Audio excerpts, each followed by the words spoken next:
নোয়াখালীতে বৈষম্যবিরোধী ছাত্র আন্দোলনের ডাকা গণমিছিল কর্মসূচি পালন করেছেন শিক্ষার্থীরা। শুক্রবার ২ আগস্ট জুমার নামাজের পর জেলা প্রশাসকের কার্যালয়ের সামনে থেকে এ গণমিছিল শুরু হয়। সরেজমিনে দেখা যায়, প্রার্থনা ও ছাত্র জনতার গণমিছিল কর্মসূচির অংশ হিসেবে জুমার নামাজের পর জেলা প্রশাসকের কার্যালয়ের সামনে হাঁটু পানিতে বৃষ্টিতে ভিজে একত্রিত হন শিক্ষার্থীরা। তারপর মিছিলটি মোহাম্মদিয়া হোটেলের সামনে দিয়ে জিলা স্কুলের সামনে গিয়ে অবস্থান কর্মসূচি পালন করে।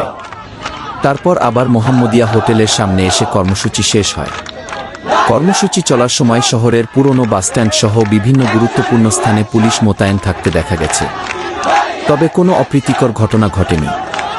জানা যায়, শুক্রবার সারা দেশের মসজিদে মসজিদে জুমার নামাজের পর দোয়াকবর জিয়ারত, মন্দির, গির্জাসহ সব প্রার্থনালয়ে প্রার্থনা এবং জুমার নামাজের শেষে ছাত্রজনতার গণমিছিল কর্মসূচি ঘোষণা করে কোটা সংস্কার আন্দোলনের প্ল্যাটফর্ম বৈষম্যবিরোধী ছাত্র আন্দোলন।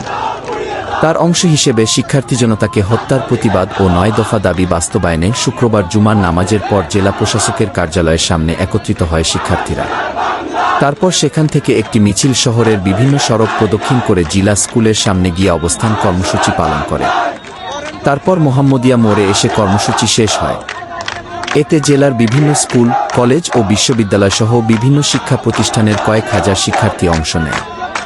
এ সময় শিক্ষার্থীদের "আমার ভাই মরল কেন, প্রশাসন জবাব চাই, তুমি নও আমি নই, রাজাকার রাজাকার, কোটা না মেধা, মেধা মেধা, আপসনা সংগ্রাম, সংগ্রাম সংগ্রাম, আমার ভাইয়ের রক্ত বৃথা যেতে দেব না, মুক্তিযুদ্ধের চেতনা, রাষ্ট্র করর বাপের না, আমার ভাই কবরে, খুনি কেন বাহিরে" ইত্যাদি স্লোগান দেন। আন্দোলনরত শিক্ষার্থীরা বলেন, সারা দেশে ছাত্রজনতার উপর গণহত্যা, গণগ্রেপ্তার, মামলা, গুমখুন ও শিক্ষকদের ওপর ন্যাক্কারজনক হামলা হয়েছে। এসবের প্রতিবাদ, জাতিসংঘের মাধ্যমে তদন্ত করে বিচার এবং বৈষম্যবিরোধী ছাত্র আন্দোলনের ৯ দফা দাবি আদায়ের লক্ষ্যে আমরা এ কর্মসূচি পালন করছি।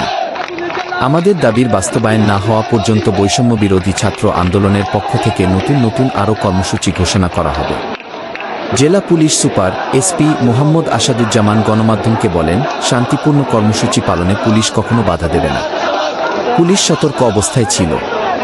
আসলে শিক্ষার্থীদের আন্দোলনকে প্রথম থেকেই ভিন্ন খাতে নিতে একটি মহল চেষ্টা করে যাচ্ছে। এ বিষয়টি মাথায় রেখে জেলা পুলিশের পক্ষ থেকে সব ধরনের প্রস্তুতি রাখা হয়েছে।